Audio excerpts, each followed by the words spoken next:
রংপুর সদর উপজেলা মমিনপুর ইউনিয়নের ভরকুল বাবুরহাট বাজারে অগ্নিদগ্ধ ৯টি দোকানপাট পরিদর্শন ও ক্ষতিগ্রস্ত দোকান মালিকদের খোঁজখবর নিয়েছেন রংপুর সদর উপজেলা বিএনপি নেতৃবৃন্দ। ১৫ই এপ্রিল ২০২৬ সকাল ১১টায় উপজেলা বিএনপি নেতৃবৃন্দ পরিদর্শন করেন।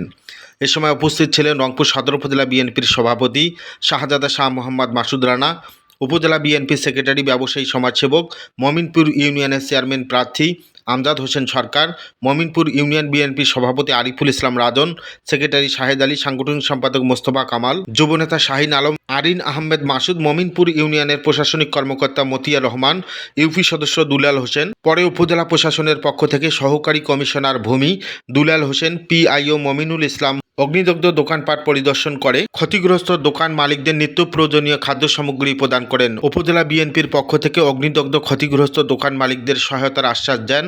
সম্মানিত দর্শক, আপনারা যারা গালিব টিভি দেখছেন দেশ ও দেশের বাইরে, আপনাদের সকলকেই আন্তরিক ধন্যবাদ, অভিনন্দন জ্ঞাপন করছি। জান্নাতুন নাইমের ক্যামেরায় গালিব টিভি থেকে আমি মাহফুজুর রহমান। আমরা দলীয়ভাবে আমরা বিএনপির পক্ষ থেকে আমরা গভর্নমেন্টের পাশাপাশি আমাদের বিএনপির পক্ষ থেকে আপনাদেরকে আমরা সহযোগিতা করবো। কিন্তু শতভাগ হয়তো হবে না, আপনাদেরকে এটা পোষায় নিতে হবে। এটা বাদবাকি যারা আমরা সতর্ক হয়ে যাই, যাতে আমরা কয়েল বা বিভিন্ন ধরনের থেকে আমরা যাতে আমরা না করি, এবং পাশাপাশি চায়ের দোকানগুলোতে লক্ষ্য রাখবেন। যারা চায়ের দোকান আছে সেইগুলোতে লক্ষ্য রাখবেন, যাতে পানি এবং চুলা যাতে নেবে তারা বাসা যায়।